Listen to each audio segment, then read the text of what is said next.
Israel সহ পশ্চিমাদের বিরুদ্ধে লড়তে যুদ্ধের কৌশলে পরিবর্তন আনার ঘোষণা দিয়েছে ইরান। গত কিছুদিন থেকেই শোনা যাচ্ছে ইহুদিবাদীদের আগ্রাসনের বিরুদ্ধে অপারেশন ট্রু প্রমিস 3 পরিচালনা করবে ইরান। কিন্তু এখন পর্যন্ত সময় নির্ধারণ না হলেও ইরানের প্রতিরক্ষা বাহিনী, ইসলামিক বিপ্লবী গার্ড কর্পস, আইআরজিসির জ্যেষ্ঠ কর্মকর্তারা দাবি করে আসছেন সঠিক সময়েই ইসরায়েলের বিরুদ্ধে পরিচালিত হবে নতুন হামলা।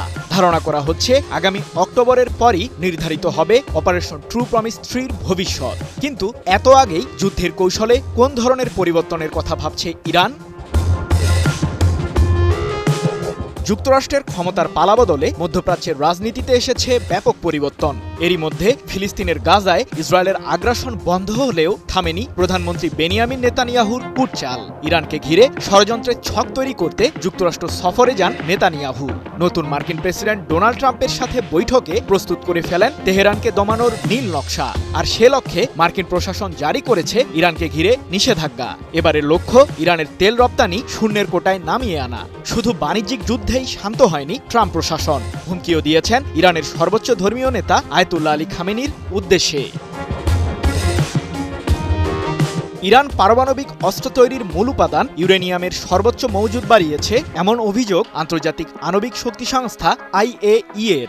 দেশটি পারমাণবিক অস্ত্র তৈরির দ্বারপ্রান্তে, নিষেধাজ্ঞা জারির সময় এমন দাবিও করেন মার্কিন নয়া শাসক ট্রাম্প। তাই ইরানকে থামাতে ইসরায়েলের সহায়তায় যুক্তরাষ্ট্রকে তেহরানে হামলা চালানোর পরামর্শও দিয়েছে মার্কিনী এক সংস্থা। তবে ট্রাম্প বলেছেন, ইরান যদি সমঝোতায় যেতে রাজি হয় তবে আমি কোনো ধরনের সংঘাতে যাব না।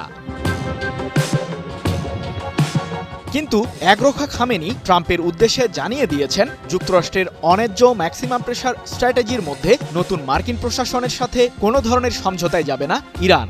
এদিকে ডোনাল্ড ট্রাম্পের সহায়তায় ইরান অধ্যায় শেষ করার হুমকি দিয়েছেন ইসরায়েলের প্রধানমন্ত্রী নেতানিয়াহু। এমন পরিস্থিতিতে চুপ নেই তেহরানও। ঘোষণা এসেছে ইসরায়েলের আগ্রাসনের বিরুদ্ধে কঠোর প্রতিরোধ বলয় তৈরির। নেতানিয়াহুর বিরুদ্ধে অপারেশন ট্রু প্রমিস 3 পরিচালনার মাধ্যমে মধ্যপ্রাচ্যে পশ্চিমা বলয়ের অবসান ঘটাতে চান ইরানের সর্বোচ্চ ধর্মীয় নেতা আয়াতুল্লাহ আলী খামেনি।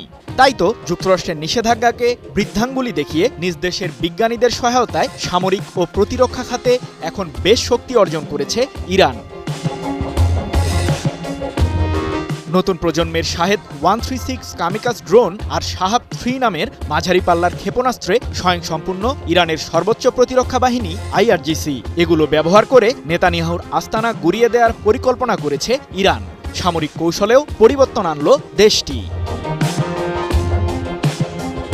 দেশটির সেনাবাহিনীর জ্যেষ্ঠ commander brigadier general Ali Reza Sabahi Fard ইসরায়েলকে সতর্ক করে বলেছেন, শত্রুরা আমাদের আকাশ ব্যবহার করে হামলা করতে পারবে না। আমাদের দেশের শক্তি শত্রুদের জন্য এখন বড় হুমকি। আমরা কৌশলে পরিবর্তন এনেছি। 2 মার্চ এক প্রতিবেদনে বিষয়টি নিশ্চিত করেছে মধ্যপ্রাচ্য ভিত্তিক সংবাদ মাধ্যম মেহের নিউজ এজেন্সি।